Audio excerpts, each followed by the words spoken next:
Hello, അപ്പോൾ എല്ലാവർക്കും പുതിയൊരു വീഡിയോയിലേക്ക് സ്വാഗതം. നമ്മളൊരു ബാങ്ക് അക്കൗണ്ട് എങ്കിലും ഉപയോഗിക്കുന്ന ആൾക്കാരായിരിക്കും. നിങ്ങൾ നിർബന്ധമായിട്ടും ഈ വീഡിയോ കാണുക.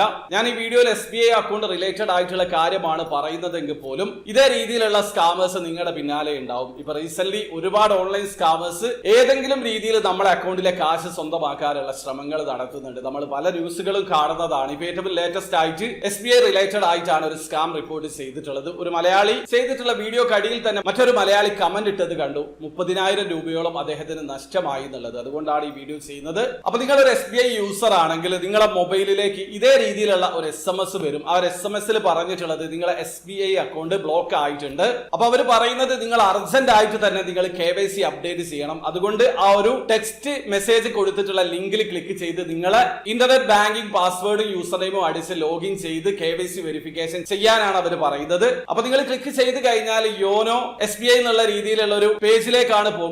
യോനോ SBIയുടേതാണെങ്കിലും നിങ്ങൾ ഈ ലിങ്കിൽ ക്ലിക്ക് ചെയ്ത് പോകുന്ന ആ ഒരു പേജ് SBIയുമായിട്ട് ഒരു ബന്ധവുമില്ല.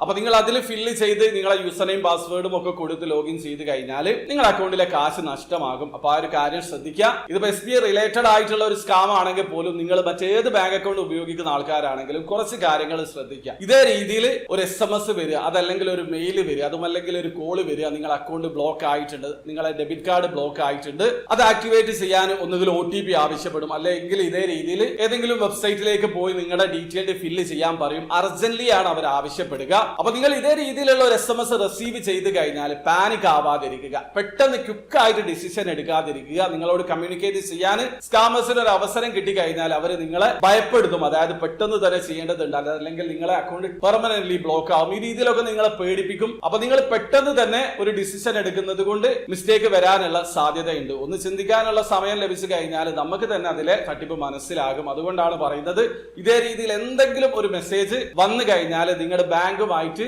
ബന്ധപ്പെട്ടിട്ട് അത് വെരിഫൈ ചെയ്യുക. അത് ഒറിജിനൽ ആണോ, നിങ്ങളുടെ സൈഡിൽ നിന്ന് വന്നതാണോ എന്നുള്ള രീതിയിൽ വെരിഫൈ ചെയ്തതിന് ശേഷം മാത്രം റെസ്പോണ്ട് ചെയ്യുക. ഇനി നിങ്ങൾ വിദേശത്തുള്ള ആളാണെങ്കിൽ നിങ്ങളുടെ ബ്രാഞ്ചിലുള്ള മെയിൽ ഐഡിയിലേക്ക് അതിന്റെ സ്ക്രീൻ റെക്കോർഡ് അയച്ചു കൊടുത്തതിന് ശേഷം അവരോട് ചോദിച്ചാൽ മതി. അതല്ലെങ്കിൽ ബ്രാഞ്ചിലൊക്കെ ഉള്ള മാനേജേഴ്സിന്റെ വാട്സപ്പ് നമ്പർ ഉണ്ടെങ്കിൽ അതിലേക്ക് അയച്ച് ചോദിക്കുക. അതും അല്ലെങ്കിൽ ബാങ്കിലേക്ക് വിളിച്ചിട്ട് എൻക്വയറി ചെയ്യാൻ പറ്റും. ഇതേ രീതിയിലൊക്കെ കൺഫേം ചെയ്തതിന് ശേഷം മാത്രം അതിന് റെസ്പോണ്ട് ചെയ്യാതിരിക്കുക. ഇനി ബാങ്ക് അക്കൗണ്ട് ടെമ്പറലി ബ്ലോക്ക് ആയിട്ടുണ്ടെങ്കിൽ തന്നെ നമുക്കത് റിട്രൈവ് ചെയ്തെടുക്കാൻ പറ്റും. നിങ്ങളുടെ ഡീറ്റെയിലുമായിട്ട് നിങ്ങൾ ബാങ്കിൽ വിസിറ്റ് ചെയ്താൽ മതി. അതല്ലാതെ ഇതുപോലെ പെട്ടെന്ന് തന്നെ ചെയ്യണം, അത് ചെയ്യണം, ഇത് ചെയ്യണം എന്ന് പറഞ്ഞ് നിങ്ങളെ പേടിപ്പിക്കുന്നുണ്ടെങ്കിൽ നിങ്ങൾ പെട്ടെന്ന് റെസ്പോണ്ട് ചെയ്യാതിരിക്കുക. അവർ പറയുന്ന ലിങ്കിൽ ക്ലിക്ക് ചെയ്യാതിരിക്കുക, ഡീറ്റെയിൽസ് കൊടുക്കാതിരിക്കുക.